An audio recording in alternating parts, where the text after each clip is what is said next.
Welcome back. We're coming to you from Washington, D.C. as we dig into some of the tough policy issues facing the cattle industry.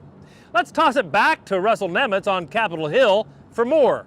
Kevin, as we continue our coverage today from Capitol Hill, we're now in the Cannon House of Representatives building meeting with Florida Congressman Ted Yoho. And Ted, actually, you just met with the NCBA's Allison Cook talking about some very important issues that are impacting today's beef cattle industry. How important is it for folks like Allison and NCBA to come meet with you one-on-one and bring you up to speed on what's going on with the industry? Oh, it's the utmost importance. People like Allison that works for NCBA, they come up here to educate members of Congress. You know, I'm fortunate because I've been a large animal vet for the last 35 years. That's what I've done. And so I know that the issues surrounding livestock very well. But there's a lot of people that are up here that don't understand the plight that we have to go through or some of the challenges and struggles.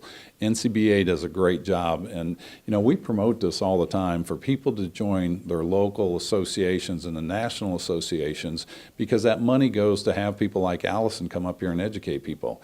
And without that kind of education, a lot of the issues like the foot and mouth disease, there's so many people that they think that's what politicians do. You put your foot in your mouth and you get in trouble. But when you educate them about that, that's a national food security issue. It makes a big impact.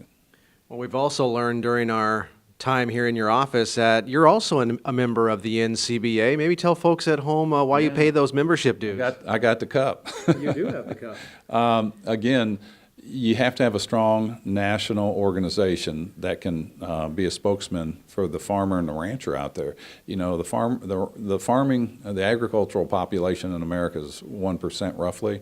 It's a very small amount of people. So you have to have a large voice on Capitol Hill to represent that small voice. And that's why, again, we're supportive of the NCBA and our local chapters. You know, I think folks at home would also find it interesting to find out why from you. I mean, you go from being a large animal veterinarian to a member of Congress. I was joking before the interview. What'd you do, lose a bet or something? Yeah, no. You know, it's funny what you learn on the south end of a northbound horse or cow. You know, you learn a lot of common sense. One of them is keep your mouth shut, and I didn't learn that real well when I came up here.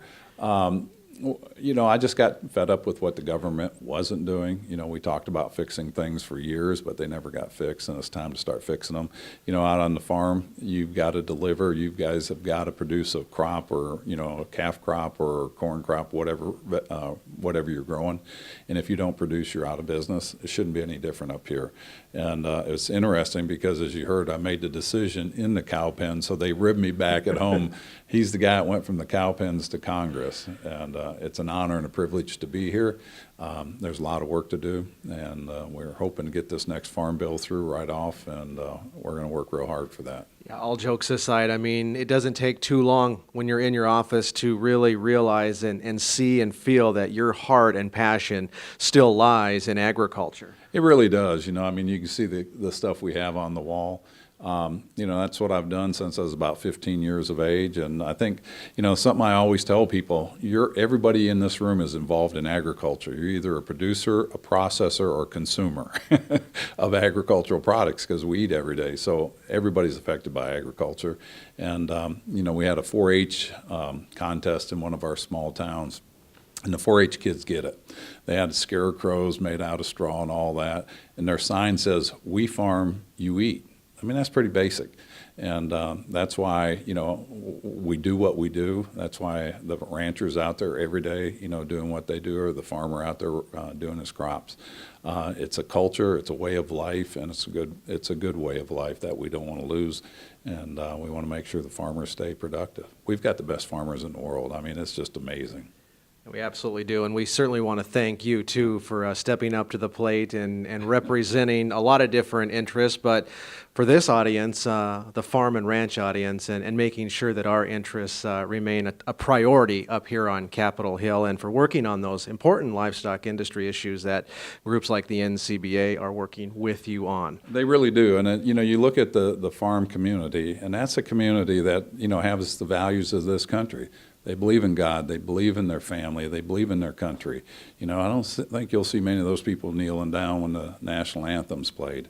And that's something that we have to instill into the next generation. And as President Reagan said, the liberties and freedoms we have and we experience every day doesn't get passed on in the bloodstream. It gets passed on by what we do as the leaders of our families, the leaders of our community, and we have to show that for the next generation.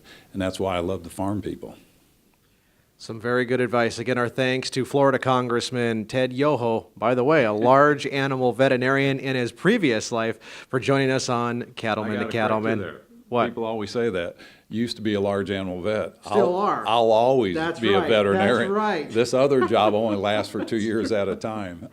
Very well. I stand corrected. Congressman Ted Yoho, current and always will be large animal vet, and more importantly, a big fan of agriculture as a whole. Kevin, we'll go ahead and send it back to you.